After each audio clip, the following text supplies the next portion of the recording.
I gave 9 years of my life to take care of my father. 9 years.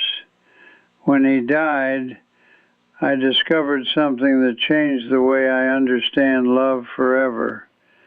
My name is Daniel Harper. I'm 83 years old. And there is a promise a dying man once made to me that still echoes in my mind almost every night before I fall asleep. People like to believe that when you grow old, painful memories soften.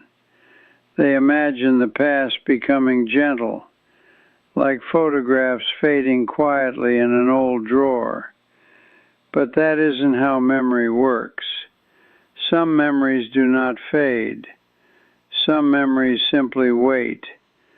They sit silently in the corners of your mind for decades, until the house grows quiet at night, until there is nothing left to distract you.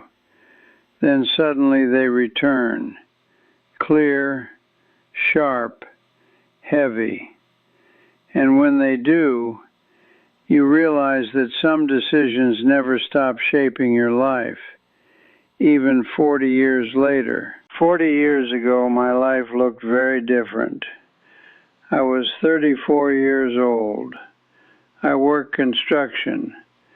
It wasn't glamorous work, but it was honest work. My hands were rough.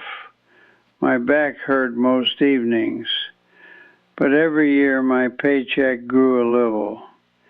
Every year life felt a little more stable. And stability, when you're in your 30s, feels like hope. I was engaged to a woman named Linda. She worked at a dental office in town. Every Sunday afternoon we would drive slowly through quiet neighborhoods, looking at houses we couldn't quite afford yet. Small houses, nothing fancy. A porch, maybe a little backyard, somewhere children might run someday. Back then the future felt simple, predictable, safe. Then one afternoon the phone rang. It was my brother Michael. His voice sounded strange, flat, like someone trying very hard not to panic. He said only 3 words. Dad collapsed. And just like that, the future I thought I understood disappeared. When I arrived at the hospital, my father was already in intensive care. Machines surrounded his bed. Monitors blinked softly in the dim room. The strongest man I had ever known suddenly looked very small. My father had worked construction his entire life. 30 years of lifting lumber, steel beams, and concrete. When I was a boy, I believed he was indestructible, but now half his body refused to move. The stroke had damaged the left side of his brain. His speech came out slowly, broken. His arm hung useless beside the bed. When he tried to lift it, nothing happened. The doctor tried to sound optimistic. He survived. But survival isn't the same as recovery. Over the next few weeks, the truth became impossible to ignore. My father would never work again. He would never drive again. He would never live alone again. Someone would need to take care of him every single day for the rest of his life.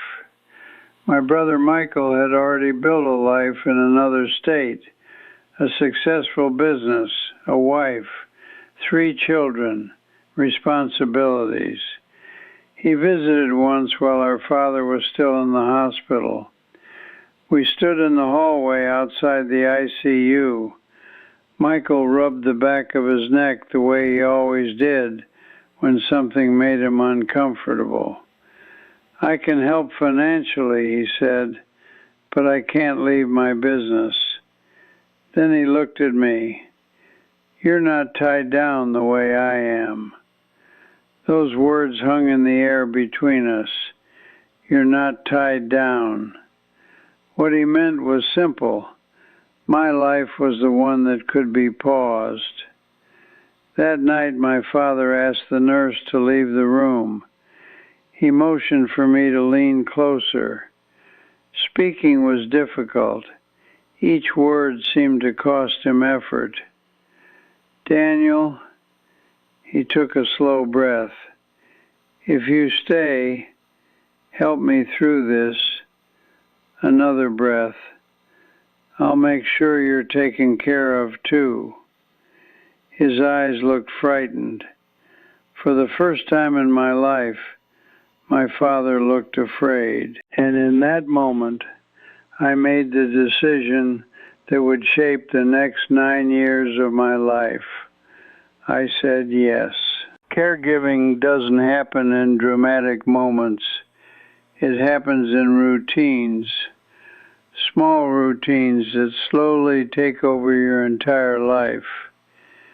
My mornings began before sunrise, lifting him out of bed, helping him bathe, preparing medication, cooking breakfast, cleaning sheets, laundry, doctor visits, physical therapy. Then the same routine again the next day, and the day after that. Sometimes nights were worse. There were nights he called my name every 20 minutes. Nights when I slept in a chair beside his bed because I was afraid he might fall.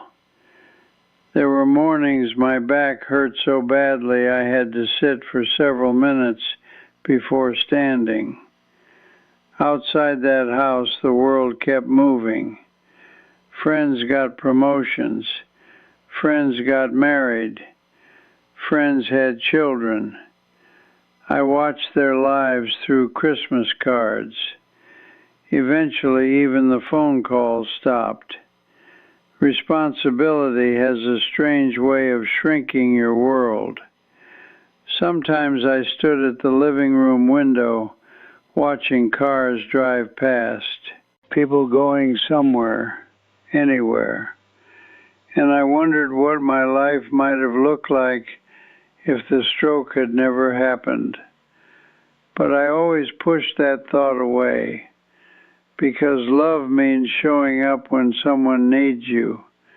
At least, that's what I believed then. Linda tried to understand at first. She visited during the first year, then less often, then only on holidays. One evening she stood in the kitchen doorway while I washed dishes. Daniel, she said quietly, I don't know how long I can live like this. I didn't answer, because deep down I already knew. 6 months later, she moved to another city. 3 years later, I heard she married someone else. Life doesn't pause just because you do. One afternoon, something happened I didn't talk about for years. Michael was visiting. He and my father were talking quietly in the living room. They didn't know I was standing in the hallway. Michael asked softly, Are you sure this is fair to him? There was a long silence. Then my father answered, He's living here for free, isn't he? I stood there holding a stack of clean towels, feeling something cold settle in my stomach, but I told myself I must have misunderstood. So I walked into the kitchen and kept washing dishes. About 6 years into caregiving, I found something strange. It happened while I was searching my father's desk for insurance papers. Inside a folder from a lawyer's office, I found a document, a revised will.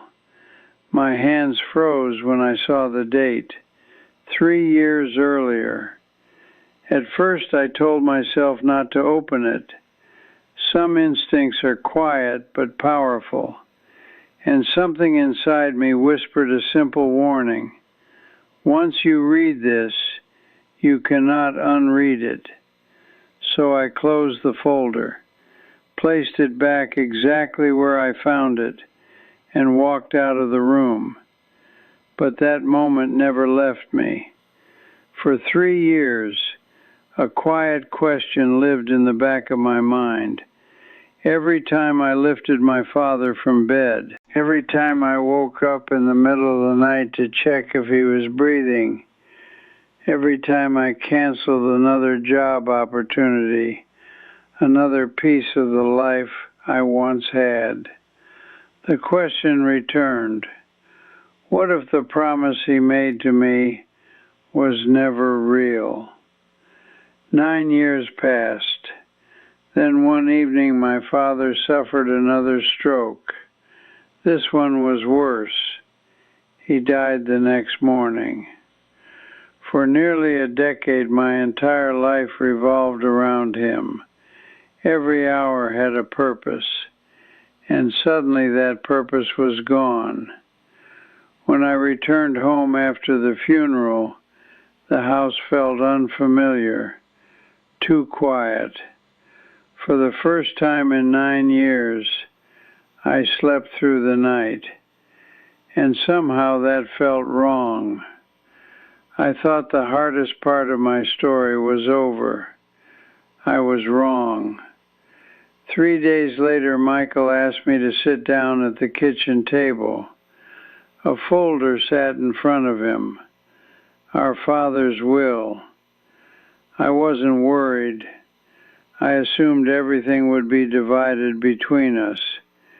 That seemed fair. Michael opened the document and began reading. The house went to him. The savings went to him. The investments went to him. I waited for my name. Michael turned another page, then another, but my name never appeared. Finally, he looked up. To you, Dad left the family photographs, my mother's wedding ring, and a few personal items. Nothing else. I stared at him. There must be a mistake. Michael shook his head slowly. No. Dad explained it. According to my father, I had already been taken care of. After all, I lived in the house. I ate his food. He paid the bills. 9 years of caregiving, reduced to room and board. Then Michael said something that explained everything. The will had been rewritten 3 years earlier, the same date I saw in that lawyer's folder, which meant something terrible. For the last 3 years of my father's life, he already knew exactly how this story would end.